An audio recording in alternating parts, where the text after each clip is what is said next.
All right, good evening.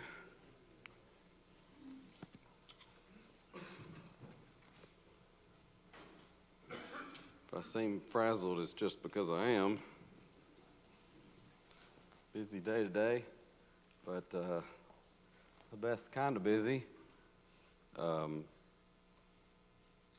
Miss Caitlin Wilson came up here earlier. I'd been studying, I've studied with her and Trent for some time, and of course Trent obeyed the gospel last Sunday. Well, not this past Sunday, but the one before that, 11th. And so Caitlin was continuing to study, and he messaged me today and said she's ready if you can do that. So I said, hey, let's do it.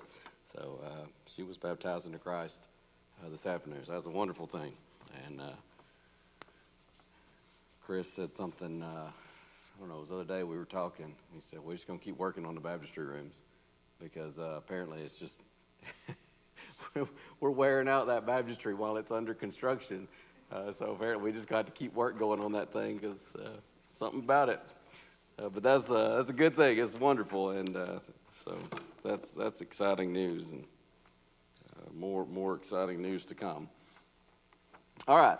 We're studying in the book of Proverbs, and as I mentioned last week, we finished our, let's see, it will be our second major section.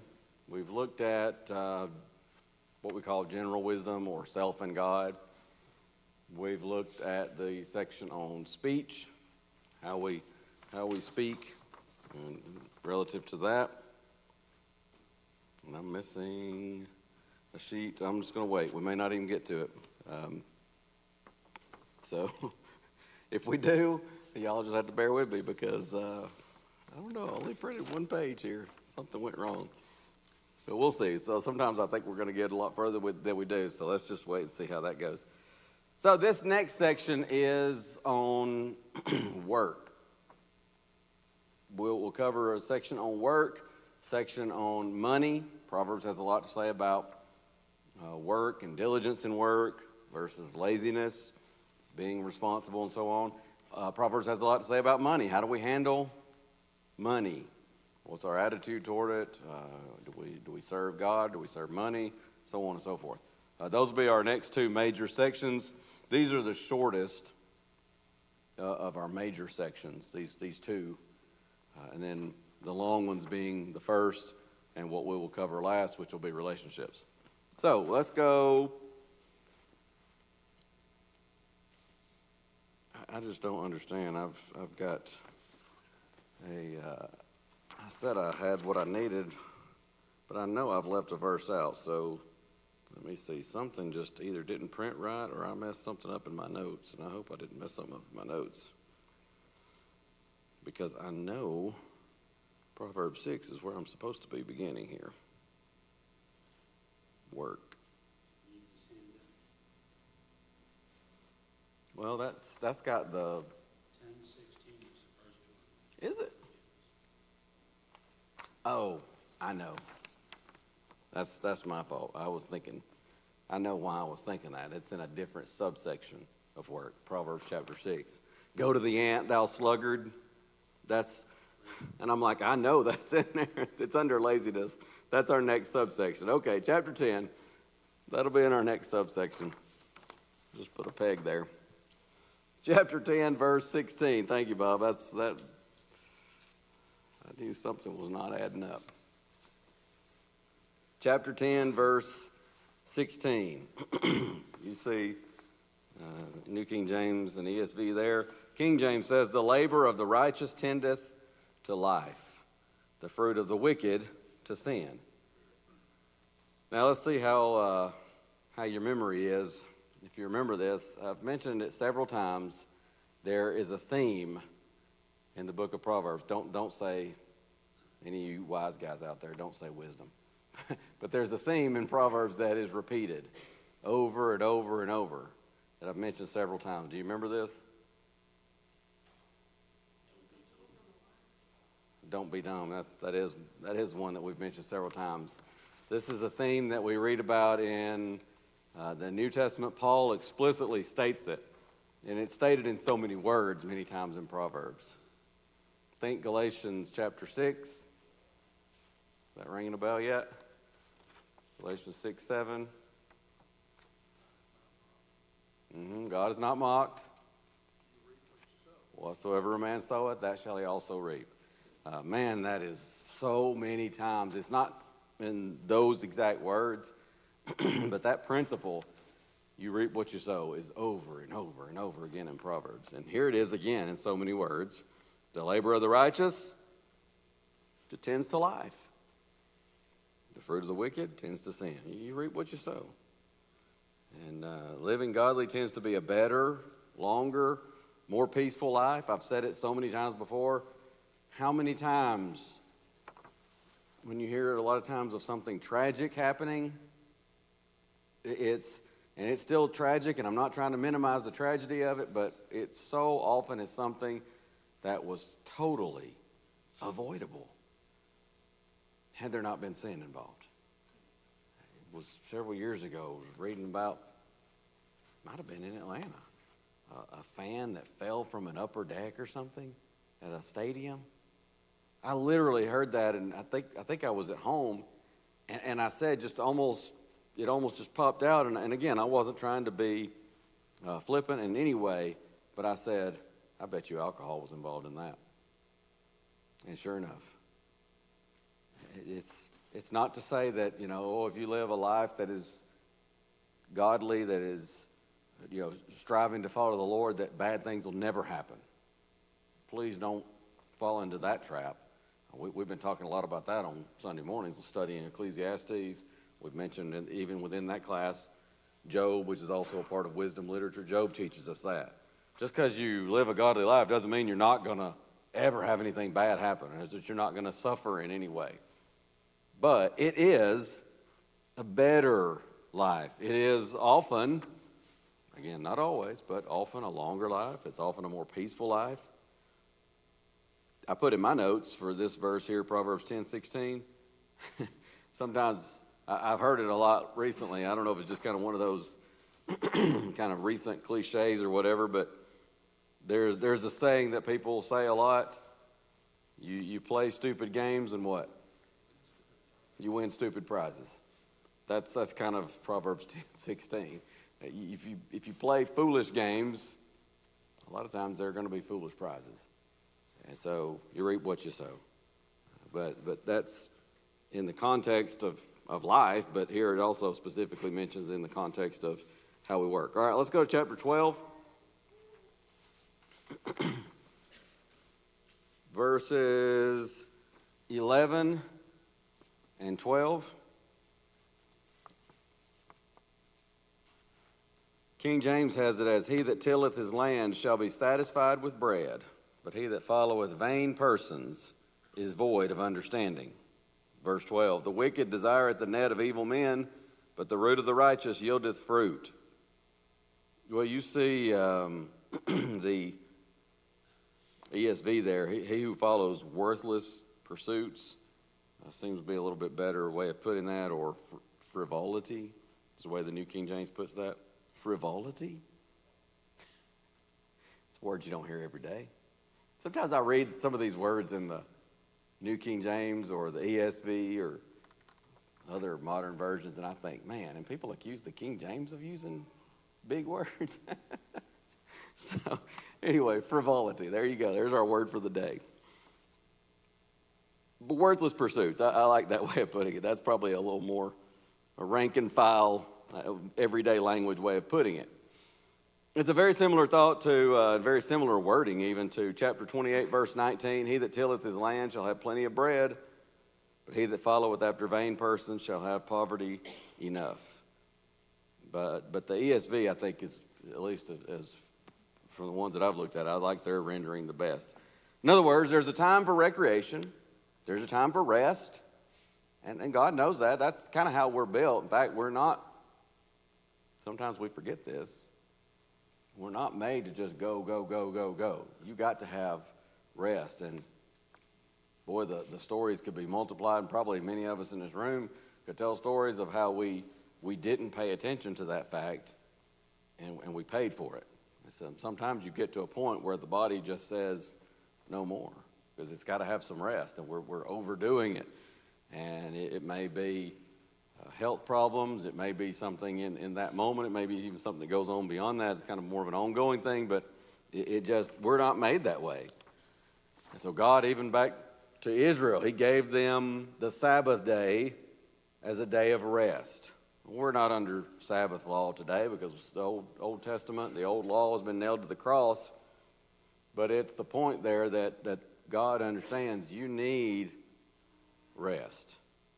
Jesus in Mark 6:31, I believe it is, he says to his disciples, "Come ye yourselves apart into a desert place," a deserted place we would say, "and rest a while."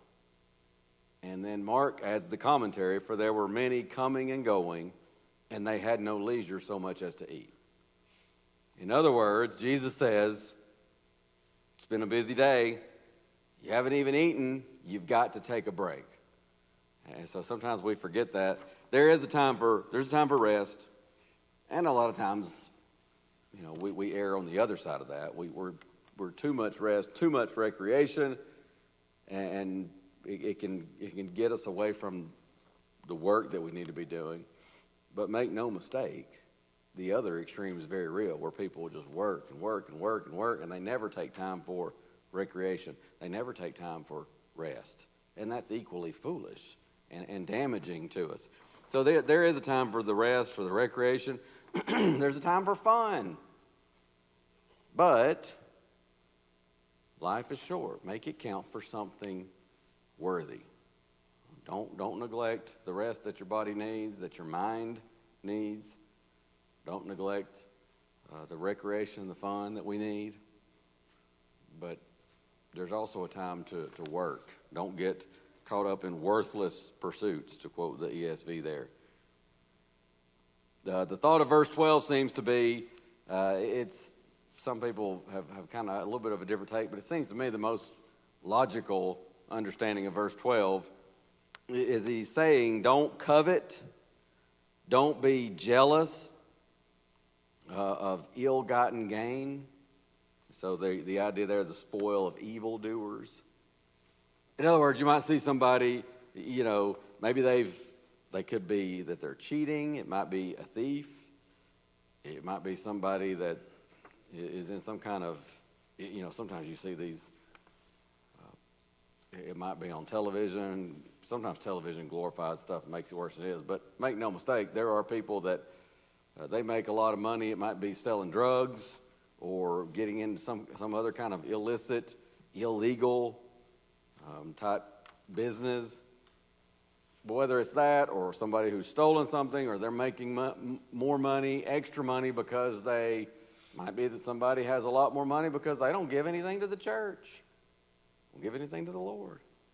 The preacher and I were talking one time, and he mentioned to me, an older preacher, said, you think about it, some of these causes politically that are immoral causes, and you sometimes just sort of shake your head and like, how is there so much money coming in to try to push those agendas? And he said, well, some of that at least is, you're talking about people that they're godless. They're not giving money to any kind of a spiritual cause, so they start pouring money into an immoral cause, a godless cause such as that. And that certainly stands to reason. But the wise man here says, don't covet, don't be jealous of that. Was it Sunday, Billy, that you mentioned Psalm 73? That was Sunday, right, in our Ecclesiastes class, but it kind of goes really well here as well, where the psalmist is saying, Psalm 73 is interesting because you have, I believe it's a psalm of Asaph, if I remember correctly. Asaph essentially is saying, I was really nigh to slipping. And the idea of slipping spiritually, falling away from God. Because he said, everywhere I turn, I'm seeing prosperity. The wicked, they're wealthy, they're prospering. And it kind of becomes like, why am I serving God? Like it feels like here's a guy not serving God. he's working against God, and he's doing quite well. But I'm trying to do the right thing, and life is quite difficult at times. And he goes on and he says, at a turning point in the psalm, and so I think it's a little over halfway through the psalm, he says, and then I considered, he says, I went to the house of the Lord, and I considered their end. And in other words, as the old-time preacher used to say, Brother Mosier used to tell us about a guy that, an old-time preacher that had a sermon. He would preach it a lot of times like tent meetings and such, revival meetings. And he would preach from Romans 6:23, the wages of sin is death, but the gift of God is eternal life through Jesus Christ our Lord. And he would just shout over and over again as he would preach that sermon, payday someday, payday someday. And as I remember, he said the guy had one of these, he kind of just homemade one of these big, like you used to see at the golf tournaments, you know. Do they still do that? Or the big huge check. Do they still do that, Billy? I don't watch a whole lot of golf on TV, but you know, sometimes they'd have a tournament winner and they'd have one of those big huge checks. They can't put enough zeros on the check anymore. That's probably about right. Anyway, they used to have those big huge checks. Well, he made out one of those, and it was like on the date it says Judgment Day, and pay to sinner, and in the amount it was eternal death. And he had it like signed by Jehovah. And it was very, I can imagine, obviously I've not ever seen anybody preach that, but I can imagine that was a very powerful visual to go with that. And he kind of, you know, this is back in the day when they didn't have PowerPoint, but that was his chart sermon. And he, you know, all the time, payday someday. And that's what Asaph says in the Psalm 73. He says, I began to realize, okay, they might seem to be doing well now, but number one, there's a payday coming, and it's certain. If we don't make changes, if we continue in that state, there's a payday coming, and it is certain to those who are outside of Christ, those who are not faithful to the Lord. But he also began to realize that, and that's what we have to realize, that sometimes it's not always the glamorous life that we might begin to think it is. We have an expression that we use, the grass always looks greener on the other side. Sometimes we're looking at somebody and we say, man, boy, even honest gain sometimes can bring headache and difficulty, and we looked at some of that in a previous psalm. I was trying to think, I cannot for the life of me remember that psalm. Proverb. But, you know, sometimes the wealth of a rich man won't suffer him. I think that actually might have been in Ecclesiastes, and I'm thinking about it. But sometimes his wealth won't suffer him to sleep, is the way the wise man puts it. And you can see where if it's ill-gotten gain, then yeah, there might be guilt that's hindering the sleep. There might be worry about, what if you took something, what if you got wealthy by cheating people? Well, then you could see where that could hinder somebody's sleep, because you're constantly worried about what if they find out? What are they going to do? Are they going to come after me? If it's a criminal enterprise, well, yeah, you're going to lose sleep because you've got to always sleep with one eye open, as they say. But even honest wealth, honestly gotten wealth, sometimes it can keep us awake with thoughts of how to manage it, how best to spend that or to manage that, or thoughts of, well, what's going to happen when I'm gone? As, you know, again, we see a lot of that in Ecclesiastes. So you know, that's the idea. Don't be covetous here, particularly in Proverbs 11 and 12, or verse 12. Don't be covetous, jealous of ill-gotten gain. And it may be that there's the idea, the concept here of contentment as well. Be content. Don't be jealous or covetous even of honestly gotten wealth, because we need to learn to be content. And that's seems to be kind of the broader idea. All right, now go down to verse 24. Same chapter here, Proverbs 12:24. The hand of the diligent shall bear rule, but the slothful shall be under tribute. slothful will be put to forced labor is the way the ESV puts it there. Now again, Proverbs are truisms. It's not to say that 100% of the time this is going to hold true, but this is a principle that is more often than not, at least, true. And I have a note here that, like several of these, this proverb could go in either subcategory under work.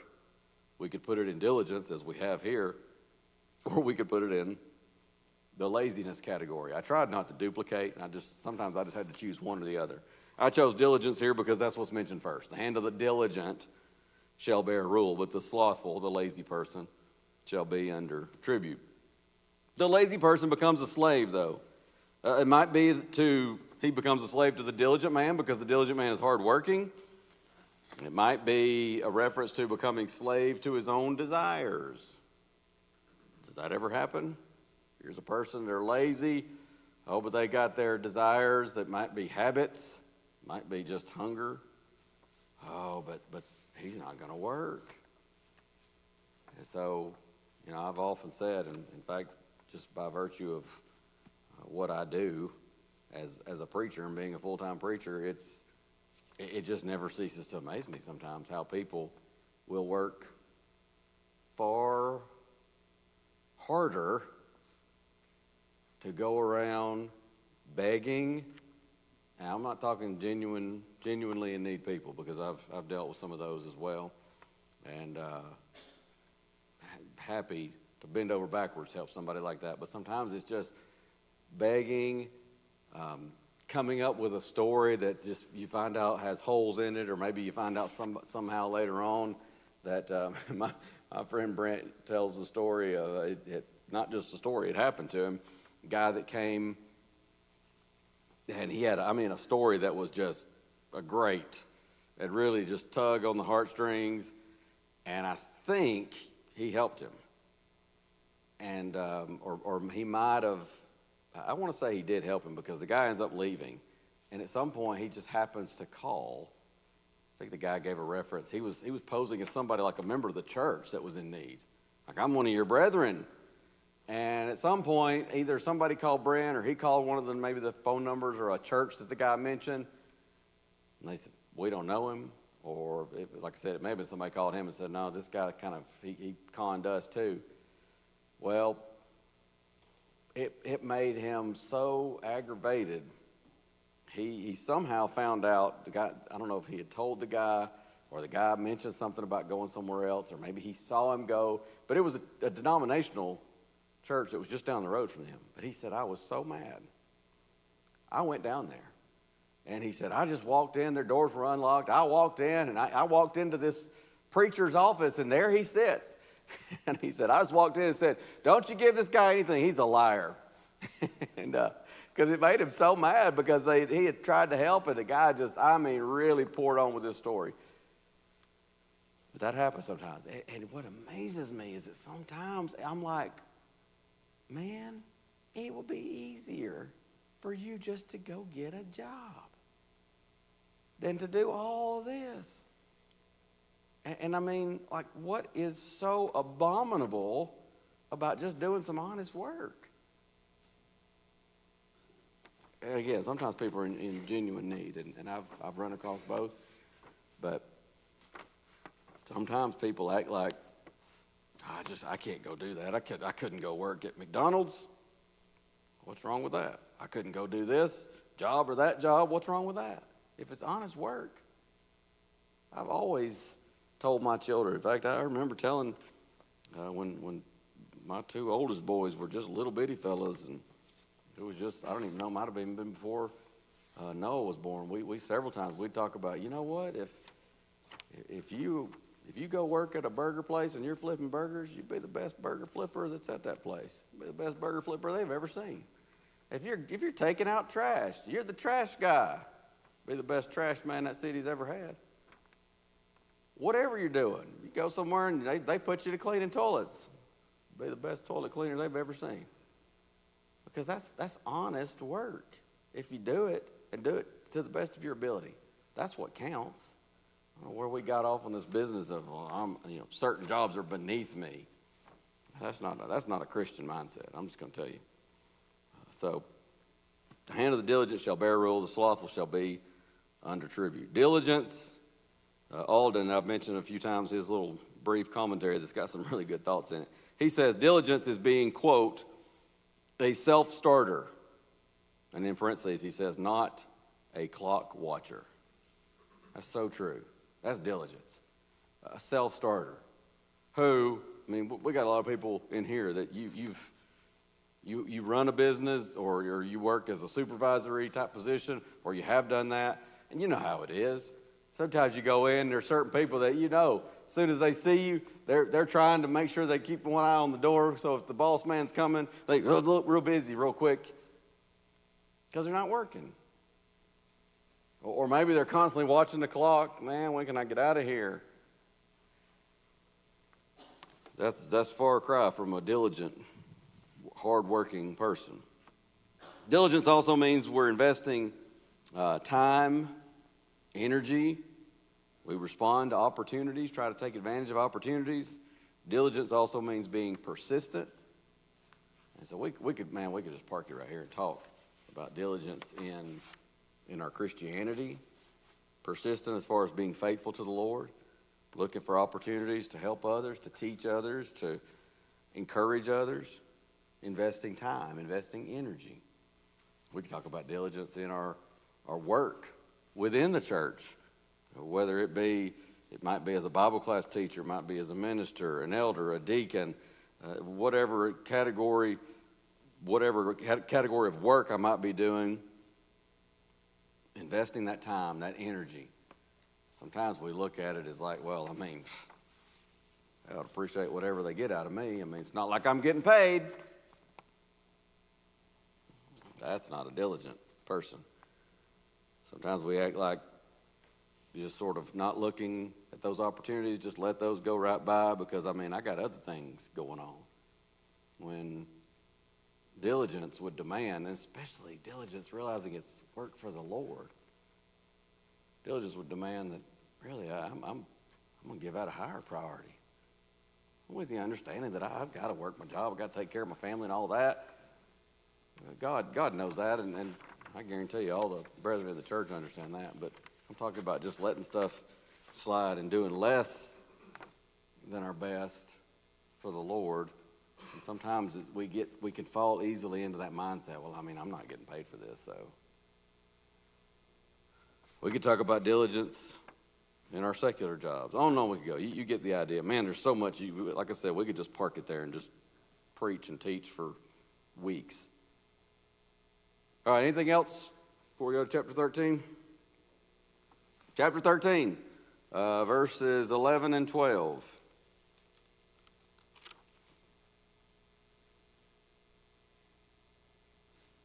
King James has it as, wealth gotten by vanity shall be diminished, but he that gathereth by labor shall increase. 12 says, hope deferred maketh the heart sick, but when the desire cometh, it is a tree of life. You see a big difference, by the way, in the ESV, how it translates this. New King James has wealth gained by dishonesty versus vanity for the King James. But the ESV has it as wealth gained hastily will dwindle. But whoever gathers little by little will increase it. I think contextually, looking at that second phrase, I think the ESV's rendering makes the most sense to me. And if so, if I'm right about that, then it kind of reminds us of an expression that we have. Sometimes we say, well, easy come, easy go. And I'm telling you, is it not true? You see somebody, we have another expression that it's not direct, but it is very much related. If you give a man a fish, he eats for a day. But if you teach a man to fish, he eats for a lifetime. Sometimes just giving somebody something is not the best way. It's not wrong to give somebody something. That's a good thing. That's a blessing to the giver. It's not wrong to receive That can be a great blessing. There's a blessing on both sides of that. But there are times when we're far better off to say, hey, what about this? Maybe it's a situation where I could give somebody this money, or you could help them get a job, help them learn a trade. And of course, that's the basis of a lot of programs, even secular or social type programs, is the idea, instead of just giving somebody something, let's teach them. Let's try to get them beyond just a handout. And so they go down the road, 5 minutes down the road, and they're looking for the next handout, and another handout, and another, and another. Why not teach them? And that seems to be the idea here. Wealth gained little by little versus just here have a humongous sum of money. Oh, by the way, does that remind you of anything? In our country?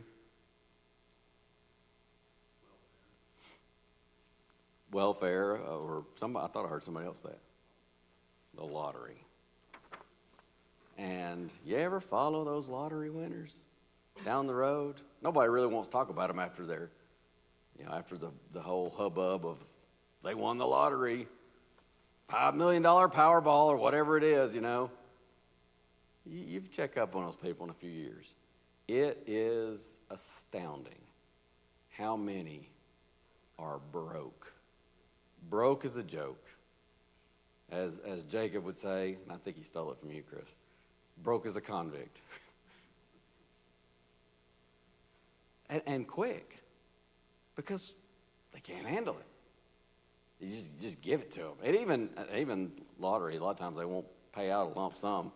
But I think in there like an option you can get it, but it's like it's going to get a humongous tax hit either way. But I think they maybe offer that option. 40%,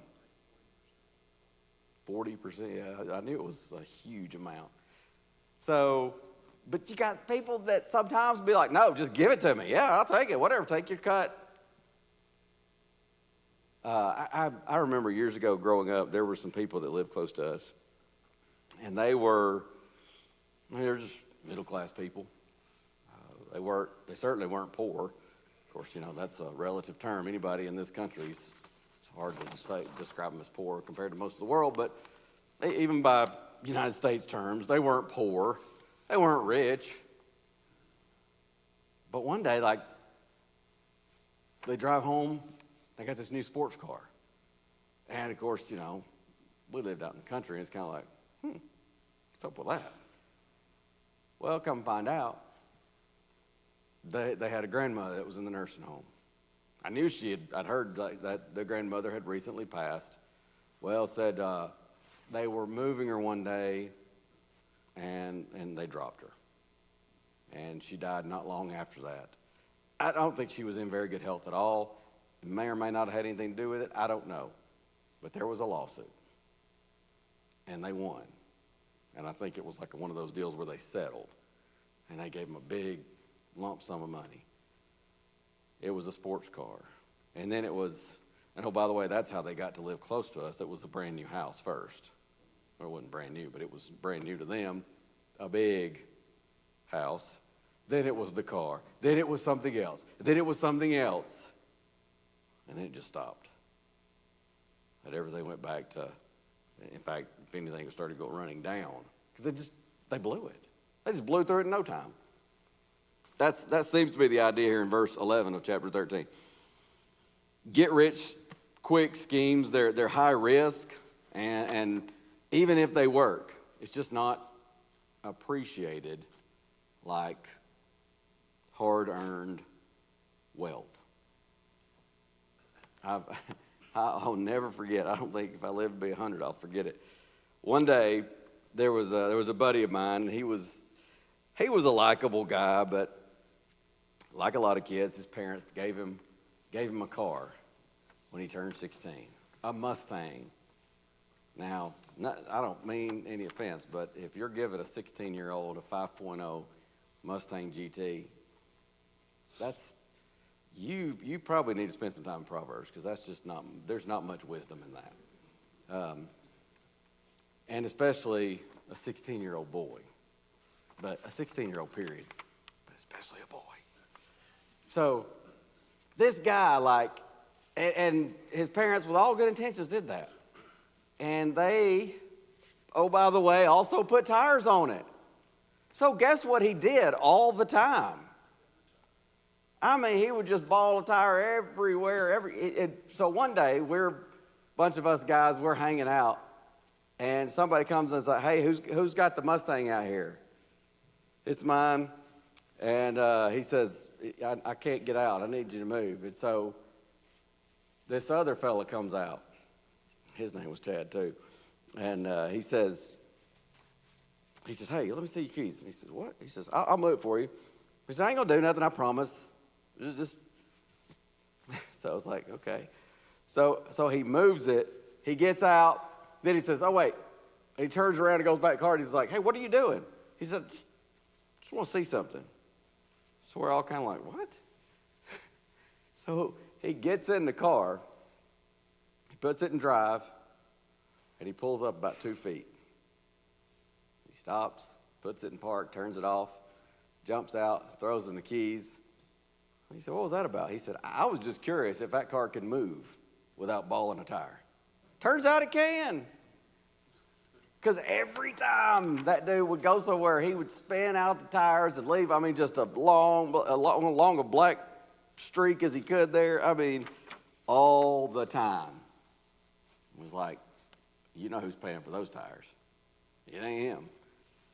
And even if, I got my Uncle John's 88 Ford Ranger right before my 17th birthday.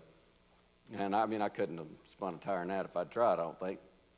But even that, and I tried to, I was pretty irresponsible, and I'm not going to sit here and tell you, I appreciated that, took great care of it. I took better care of it maybe than some. But my point being, even when I got a little bit older, my parents helped me get a car, the car that I got to take with me to preaching school. And I'd gotten some maturity by then, at least enough to take much better care of it, and I tried to do that. But even then, when I got out of school, my dad says, okay, you're not in school anymore. That was kind of part of how they helped support me when I was in preaching school. They made those payments. He says, you're not in school anymore. You got a job. I was working up in St. Louis area. He says, here's the payment amount. I need you to send that to me every month. If I didn't send it, it wasn't like Dad just, I'm going to help my boy out.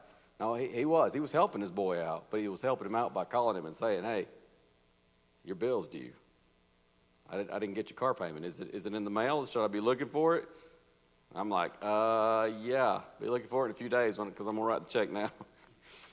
But he was teaching me something, and I'm going to tell you, even though, my point being, even though I took better care of that than I did, the truck, once I took over the payments, that's a whole different ballgame. And every car I've had since then, Mom and Dad didn't pay for it. Mom and Dad didn't help me pay for it. Reagan's mom and dad didn't pay for it or help pay for it. We paid for it. And you just treat something differently when you got skin in the game, as we say. So that's the idea here, and that's why so many times you see people, they get a large amount of money, even in inheritance. Nothing wrong with receiving an inheritance, but we need to be careful because it's easy to take that for granted. The King James or New King James, to me, seems to capture better the sense of verse 12, and I think I put verse 12 with this because it goes with that idea, gathering little by little, hardworking, you're building wealth instead of just having wealth handed to you. Hope deferred, maybe you hope to be wealthy, maybe you hope to be, and again, wealth is wealth or wealthy, those are subjective terms, understand that.